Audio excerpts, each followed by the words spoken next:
26 జిల్లాల్లో కలెక్టర్ కార్యాలయాల ముందు ఈ రాష్ట్రంలో ప్రభుత్వ స్కీముల్లో పనిచేసేటువంటి స్కీము కార్మికులు, ఆశా, అంగన్వాడీ, మధ్యాహ్న భోజనము, ఆరోగ్య మిత్ర ఇత్యాది రంగాలకు సంబంధించిన కార్మికులంతా ఆందోళన చేస్తున్నారు. చిత్తూరులో ఒక కొత్త ఉత్సాహం, కార్మికులకు సంఘీభావంగా మద్దతుగా ఈ చిత్తూరు నగరంలో పనిచేస్తున్నటువంటి పారిశుద్ధ్య కార్మికులు, అలాగే మెడికల్ కాంట్రాక్ట్ కార్మికులు, సివిల్ సప్లై హమాలీ కార్మికులు కూడా వచ్చి సంఘీభావం పలుకుతున్నాం. అందువల్ల వీరందరికీ ముందుగా ఏఐటీసీ రాష్ట్ర సమితి తరఫున ధన్యవాదాలు తెలియజేస్తూ ఉన్నాం. ఇవాళ కేంద్ర రాష్ట్ర ప్రభుత్వాలు రెండూ కూడా మహిళా సాధికారిత పేరు చెప్పి మహిళలకు మేమేదో ఉద్ధరిస్తున్నామని చెప్పేసి మహిళల ఓట్లు పొందుతూ జనాభాలో భాగంగా ఉన్నటువంటి మహిళలను హింసిస్తున్నారు, వేధిస్తున్నారు, వాళ్ళను శ్రమదోపిడీకి గురి చేస్తూ ఉన్నారు. ఇది శారీరకంగా, ఆర్థికంగా, మానసికంగా 3 విధాల మహిళలను వాళ్ళ శ్రమను కొల్లగొట్టేటువంటి పద్ధతి ఇవాళ కేంద్రంలో, రాష్ట్రంలో కొనసాగుతూ ఉంది.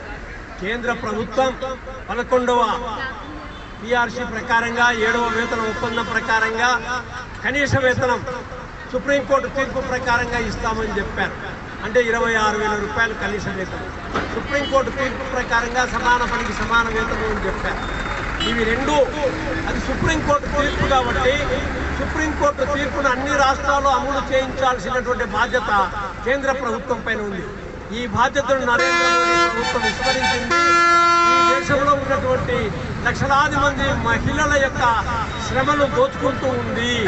ఇది పూర్తిగా ఖండిస్తూ ఉన్నాం మేము. అలాగే కేంద్ర ప్రభుత్వమే ఇవన్నీ కేంద్ర ప్రభుత్వ స్కీములు. ఈ మాతా శిశు సంరక్షణ సమితి కానీ, ఆశా కానీ, మిడ్ డే మీల్స్ కానీ ఇవన్నీ కేంద్ర ప్రభుత్వం ప్రవేశపెట్టినటువంటి స్కీములు.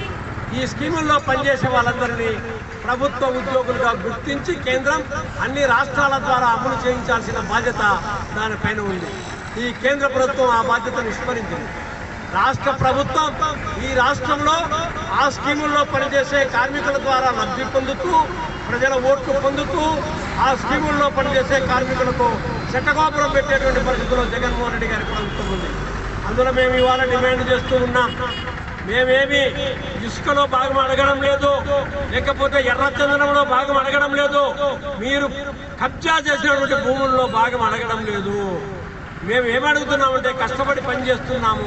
మేము పని చేయడం ద్వారా మీకు ఐక్యరాజ్య సమితిలో కావచ్చు, కేంద్ర ప్రభుత్వం